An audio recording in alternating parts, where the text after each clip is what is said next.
on this question of inquiry, doing it as often as possible, I have this problem of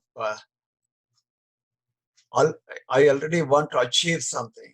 When I sit down, I say, today I'm going to get in, and then the mind constantly evaluates your progress in spite of warning that you should not do it.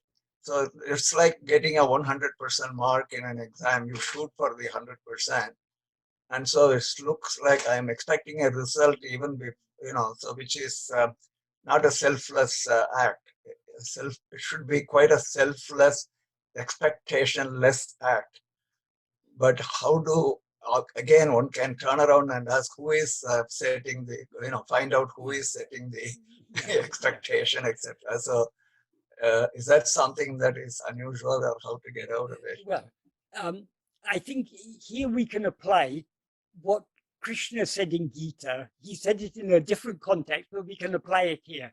Okay. Krishna said, you have the adhikara, the right to action, not to the fruit thereof. So in this path of self-investigation, Bhagavan has shown us the way. Our only duty is to try to follow, to try to be self-attentive as much as possible. The result of our efforts to be self-attentive, let's leave that to him.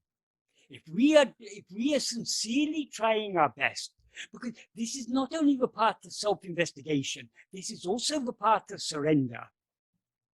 So we are not doing this, and also we need to think about what Bhagavan has taught us. Bhagavan often said, for example, jnana is not a new knowledge to be attained. All you need to do, remove the ajnana, and the jnana remains. The ajnana is ego. Remove ego, and we are always that jnana. Jnana mam tane me, Bhagavan says in verse 13 of Ulladu Napadu. So that we are always that. So we are not trying to gain something new. We are just trying to, we are not, Bhagavan sometimes joked about the English word realization. He said, how can you realize what is already real?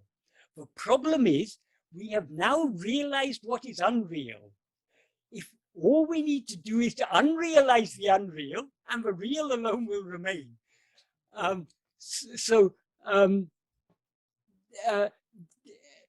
Our aim is we're trying to separate ourselves from this ego with all its ambitions. I want to attain self-realization.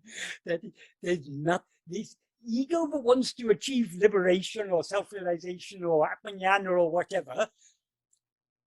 That itself is the obstacle. What is called ātma-vicāra or self-realization or moksha or whatever, that's nothing but the complete surrender of this ego. So all we have to do, this is why if we have a clear understanding of Bhagavan's teachings, these sort of problems will be less. Bhagavan has shown us the way. Bhagavan has said, he's given us assurance in the 12th paragraph of Nana. He says, Kadavalum Guruvum Unmail Verala. God and Guru are in truth not different.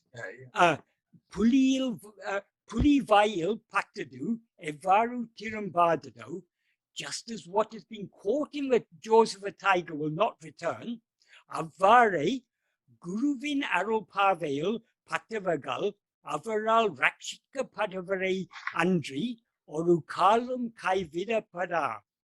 In exactly the same way, those who have been caught in the glance of, in the look of the Guru's grace will never be forsaken and will surely be saved by him. And then he adds an important caveat. Eninum Guru Kartiya Varipadi Tavarada Nadikavendam. Nevertheless, it is necessary to walk unfailingly in accordance with the path Guru has shown. So in this paragraph, Bhagavan has given us a very great assurance, but he still leaves some responsibility in our hands. We have to walk unfailingly on this path. So long as we are trying our best to hold on to self-attention, to hold on to I am, and thereby surrender everything else, we are doing our best to follow his path. Everything else we leave to him. Whether we are to attain moksha at this next moment, or whether we are to attain it after 100 lives or a crore of lives, doesn't matter. He's given us a task to do, which is hold on to I am. Let us do that, and let us leave everything else to him. Who is concerned about whether it's, am I going to get liberation in this lifetime, or is it going to be next lifetime, or is it going to be after 100 lifetimes? Who is concerned about this? It's only ego. We are taking liberation to be something other than ourselves. But Bhagavan said liberation is your real nature. So we need to give up this idea that there's something to be achieved. What is it's only at the present moment that I can attend to I. So let me follow what Bhagavan taught. Let me try and hold on to I am here and now. Let everything else, let me not think about anything else. Because thinking about anything else is allowing our attention away from ourselves. So we need to apply discrimination. That is, our mind will play all sorts of tricks on us. We'll try and evaluate ourselves and everything. We can overcome such problems by just thinking about what Bhagavan has taught us and discriminating and not giving room to such thoughts.